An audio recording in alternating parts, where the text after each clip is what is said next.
شروع اللہ کا نام لے کر جو بڑا مہربان نہایت رحم والا ہے۔ صاد، قسم ہے قرآن کی جو نصیحت سے پر ہے کہ تم حق پر ہو، مگر جو لوگ کافر ہیں وہ غرور اور مخالفت میں پڑے ہیں۔ ہم نے ان سے پہلے بہت سی امتوں کو ہلاک کر دیا تو وہ عذاب کے وقت لگے فریاد کرنے، اور وہ چھٹکارے کا وقت نہیں تھا۔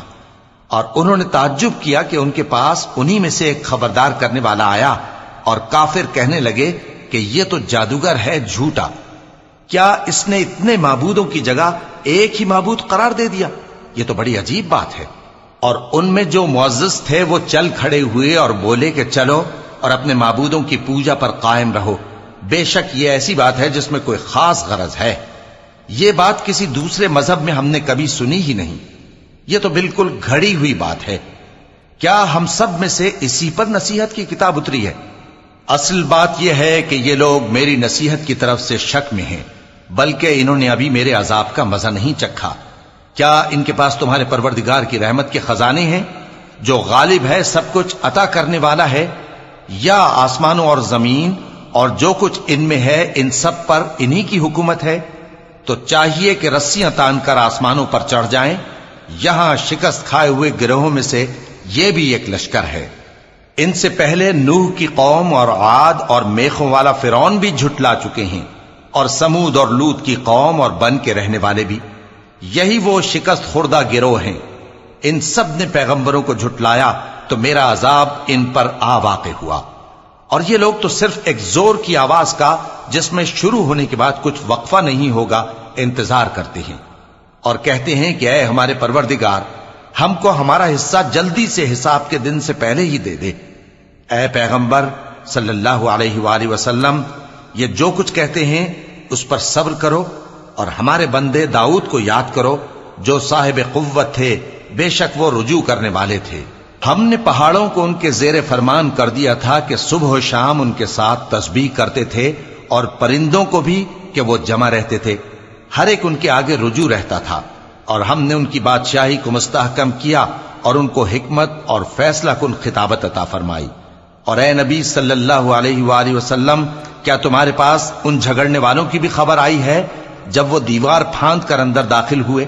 جس وقت وہ داؤد کے پاس آئے تو وہ ان سے گھبرا گئے۔ انہوں نے کہا کہ خوف نہ کیجیے، ہم دونوں کا ایک مقدمہ ہے کہ ہم میں سے ایک نے دوسرے پر زیادتی کی ہے، تو آپ ہم میں انصاف سے فیصلہ کر دیجئے اور بے انصافی نہ کیجیے گا، اور ہم کو سیدھا رستہ دکھا دیجئے۔ بات یہ ہے کہ یہ میرا بھائی ہے، اس کے ہاں 99 دمبیاں ہیں اور میرے پاس ایک دمبی ہے۔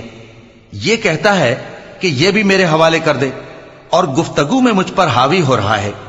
انہوں نے کہا کہ یہ جو تیری دمبی مانگتا ہے کہ اپنی دمبیوں میں ملا لے، بے شک تجھ پر ظلم کرتا ہے، اور اکثر شریک ایک دوسرے پر زیادتی ہی کیا کرتے ہیں۔ ہاں، جو ایمان لائے اور عمل نیک کرتے رہے، اور ایسے لوگ بہت کم ہیں۔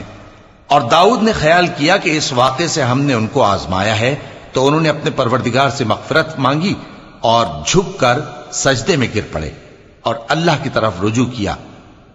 چونکہ آیت سجدہ تلاوت کی گئی ہے، لہذا سامعین پر سجدہ واجب ہے۔ تو ہم نے ان کو بخش دیا، اور بے شک ان کے لیے ہمارے ہاں قرب اور عمدہ مقام ہے۔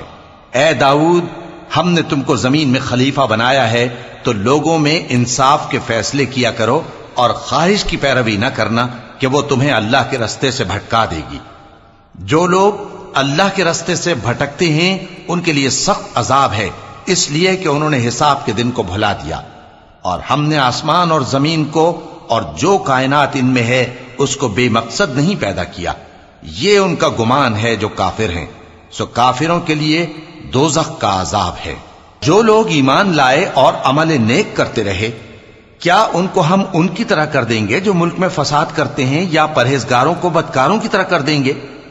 یہ کتاب جو ہم نے تم پر نازل کی ہے بابرکت ہے، تاکہ لوگ اس کی آیتوں میں غور کریں اور تاکہ اہل عقل نصیحت حاصل کریں۔ اور ہم نے داؤد کو سلیمان عطا کیے، بہت خوب بندے تھے، اور وہ اللہ کی طرف بہت رجوع کرنے والے تھے۔ جب ان کے سامنے شام کو اصیل گھوڑے پیش کیے گئے تو کہنے لگے کہ میں نے اپنے پروردگار کی یاد سے غافل ہو کر مال کی محبت اختیار کی، یہاں تک کہ آفتاب پردے میں چھپ گیا۔ بولے کہ ان کو میرے پاس واپس لاؤ۔ پھر ان کی ٹانگوں اور گردنوں پر ہاتھ پھیرنے لگے، اور ہم نے سلیمان کی آزمائش کی اور ان کے تخت پر ایک دھڑ سا ڈال دیا۔ پھر انہوں نے اللہ کی طرف رجوع کیا اور دعا کی کہ اے پروردگار، مجھے معاف فرما اور مجھ کو ایسی بادشاہی عطا فرما کہ میرے بعد کسی کو شایع نہ ہو، بے شک تو سب کچھ عطا فرمانے والا ہے۔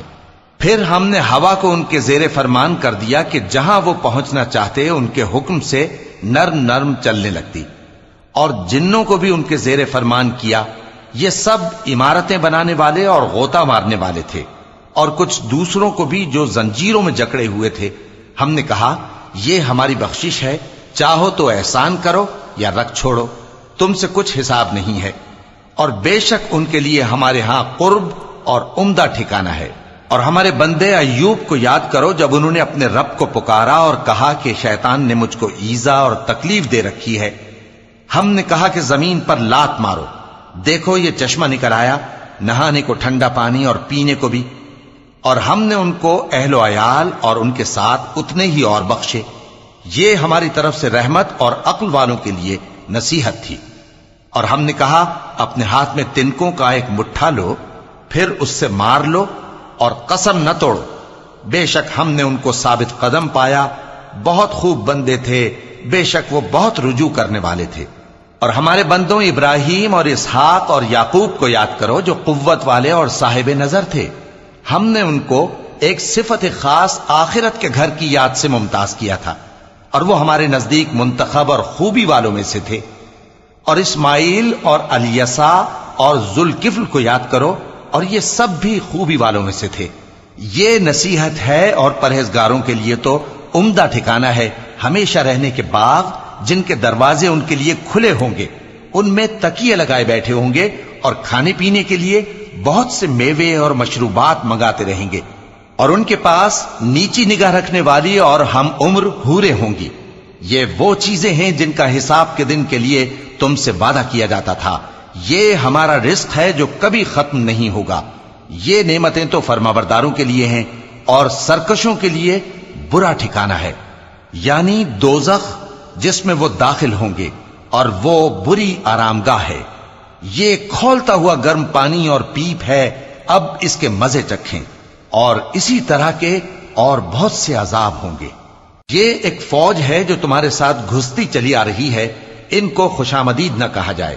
یہ دوزخ میں جانے والے ہیں، کہیں گے بلکہ تمہیں کو خوشامدید نہ کہا جائے، تمہیں تو یہ بلا ہمارے سامنے لائے ہو، سو یہ برا ٹھکانہ ہے۔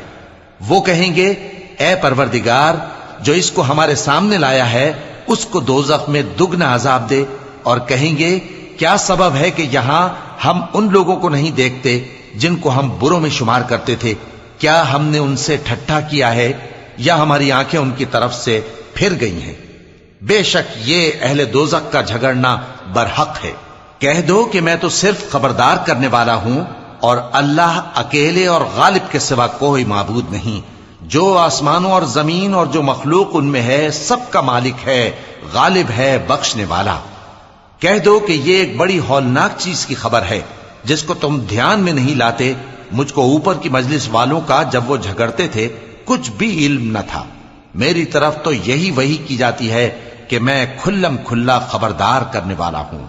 جب تمہارے پروردگار نے فرشتوں سے کہا کہ میں مٹی سے انسان بنانے والا ہوں، جب میں اس کو درست کر لوں اور اس میں اپنی روح پھونک دوں تو اس کے آگے سجدے میں گر پڑنا۔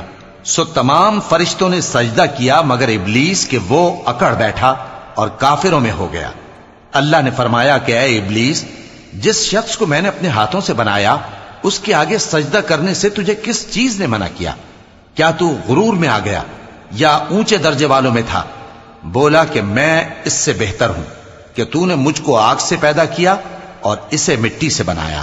فرمایا بس یہاں سے نکل جا، تو مردود ہے اور تجھ پر قیامت کے دن تک میری لعنت پڑتی رہے گی۔ کہنے لگا کہ میرے پروردگار، اچھا تو مجھے اس روز تک کہ لوگ اٹھائے جائیں مہلت دے۔ فرمایا کہ تجھ کو مہلت دی جاتی ہے اس روز تک جس کا وقت مقرر ہے۔ کہنے لگا کہ مجھے تیری عزت کی قسم، میں ان سب کو بہکاتا رہوں گا سوائے ان کے جو تیرے چنے ہوئے بندے ہیں۔ فرمایا ٹھیک ہے، اور میں ٹھیک ہی کہتا ہوں کہ میں تجھ سے اور جو ان میں سے تیری پیروی کریں گے سب سے جہنم کو بھر دوں گا۔ اے پیغمبر کہہ دو کہ میں تم سے اس کا صلہ نہیں مانگتا اور نہ میں بناوٹ کرنے والوں میں ہوں۔ یہ قرآن تو اہل عالم کے لیے نصیحت ہے اور تم کو اس کا حال کچھ وقت کے بعد معلوم ہو جائے گا۔